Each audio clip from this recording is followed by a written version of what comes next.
Shout out to the Bahamas. Shooter! Knocks down the three. Kings up one. Danilo Gallinari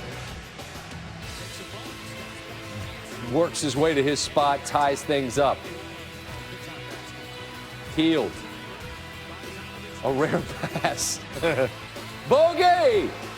Bogdanovich, pump fake, buries the three. 6 seconds left. Thunder down one. Chris Paul for the win. Did that thing where you fall down and try to get him to bail you out and get a call. Didn't get it. Kings win by one. 2 under. Sean Holmes did a nice job there defending. Here we go. Knicks Warriors. Yikes. R.J. Barrett using a Mitchell Robinson picked and, wow, Turning the favorite. beautiful. Damian Dotson will miss the J. Robinson's the only Knick down there. Keep fighting. Keep fighting. That's Knick pride. Steve Kerr's never lost to the Knicks as the head coach of the Warriors. Well, he's gonna. Oh, yeah? Here we go. R.J. Barrett in transition. Ooh, gets the punch. Knicks had the lead. Still do here in the third when Draymond Green feeds Kai Bowman for the finish. And a furious comeback. Heart of a champion, Steve. Draymond, D-Lo. I projected a loss. I could be wrong. Never underestimate the heart of a champion. Once again, an unranked home team is favored over a top 5 team. I hope you knew what to do. What do you do? You bet everything you have on the home team. Oh, okay. It's just simple. Home teams in the Big Ten are unbeaten this year. Really? That's what it says. Oh, I thought you knew that off the top of your Illinois head. lost a heartbreaker to Maryland the other day. Kofi Coburn there. Illini takes the lead into the break. Good positioning right there. Georgie Bishanishvili. Oh, showing out. Georgie. Didn't know you had that spice on the rack. Coburn with a finish. Oh! And then just celebrating. And this was actually no good at all. He's just celebrating, and he accidentally conks Lewis Garrison on the head, and Garrison would have to leave the game. As for the game, the Illini trying not to let this lead get away. Feliz. Andres Feliz came up huge for the Illini. They get their first win against the top 5 team since 2013. Coburn 19-10. This wasn't close. This was not a close game. This your guy. Nico Mannion. Dad Pace was a player of renown. Look at that vision. Josh Green. Oh. Omaha is not as good as Arizona. Oh, vision. Green. Got a little wheel stuff there. See that? Nice. Pros and cons of having just Mannion. games in that much time. Everything's under control. He makes that look out. He accounted for 24 of Arizona's 43 first half points, which was more than Omaha had.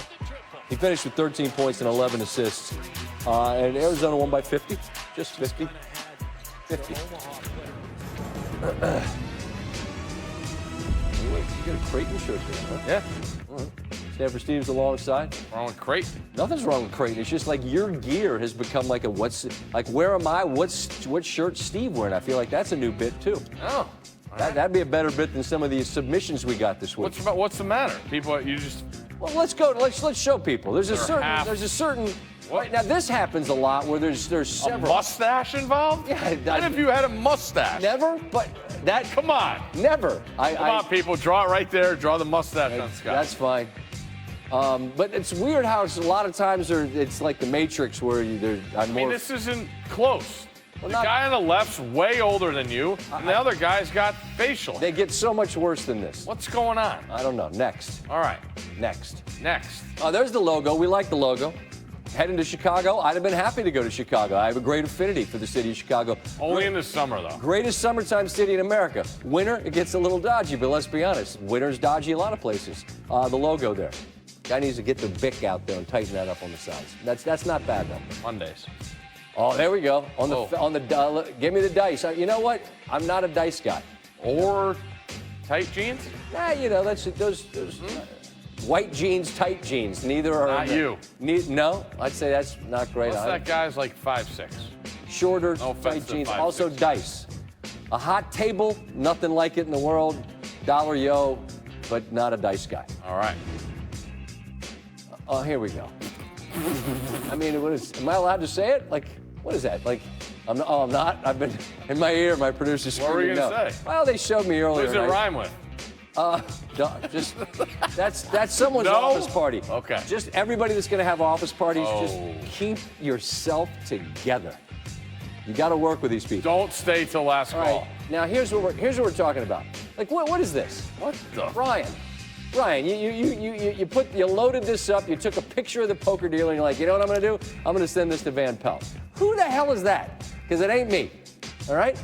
There's Steve. How many did he have, Ryan? I don't know. Maybe Ryan was like, yeah, he looks like Van Pelt. Or he doesn't. Next one. Look. Who is? Hey, Golfing Carl. You know what this shows? What? You got to get out more. I think People are you guys. assuming Here's what you guys don't appreciate. looks. Like in person, you guys would be. You'd be almost like you'd be intimidated by how handsome I am in person. That guy probably has grandkids. You don't. No disrespect to the people, but Golfing Carl, you gotta just not. You gotta not have quite as many suds if you want to fire one off. Like, what are we doing? What are we doing?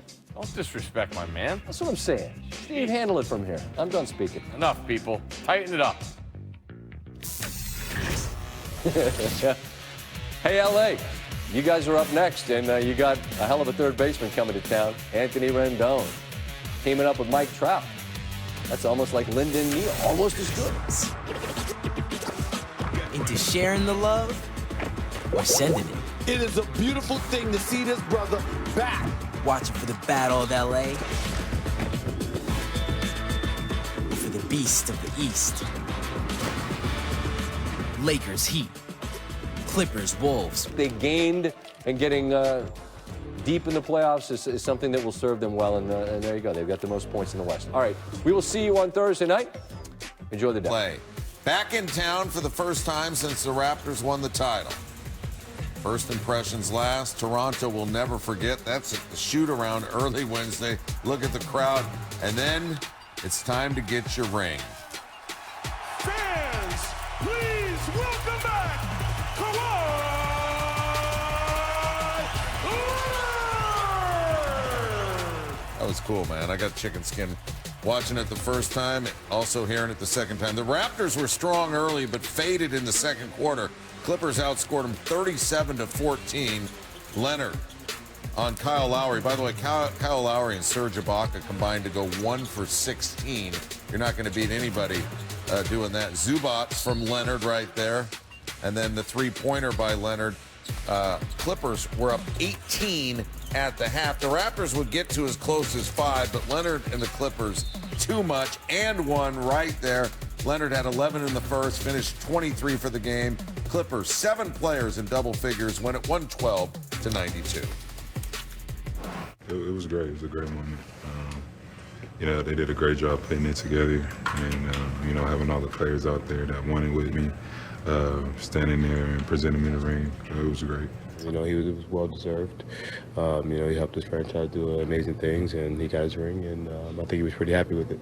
Did you have a bet with him that he would shed a tear or something? Nah, hell no. I think something flew in his eyes, seriously. Seriously. Let's head out to Toronto. That's where George Sedano is. And George, it was a chicken skin moment watching it on television. Put us in the arena, what it was like when Kawhi Leonard got that ring. Neil, it was an amazing time. There's no question about it. This audience was pumped up, man. The fans were in their seats almost half an hour before the game. And as soon as that video tribute rolled out, they were cheering the whole time. It was just a great moment early on in this game. And then he shut him up, Neil. He shut this place down. Boardman got some W's tonight. All right, you spoke with Kawhi Leonard after the game. What kind of emotion did he show you on such an emotional night? He was certainly very appreciative, Neil. Look, he's not the most outwardly emotional guy, certainly.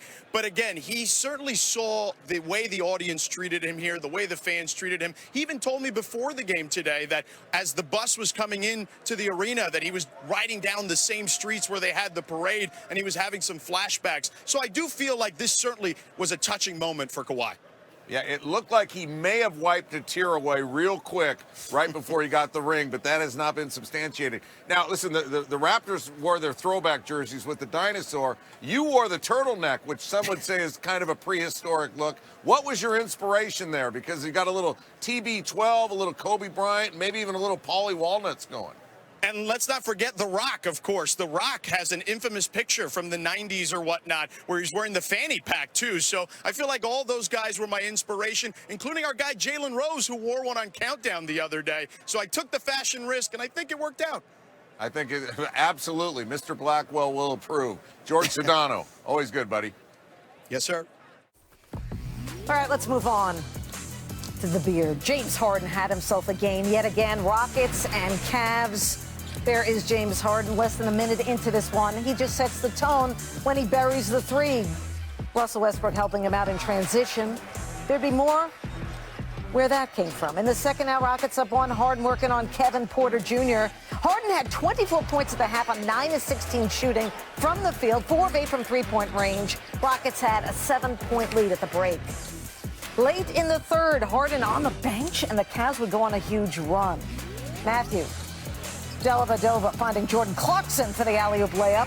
4-zip run. Next Cavs possession, it's Clarkson for 3.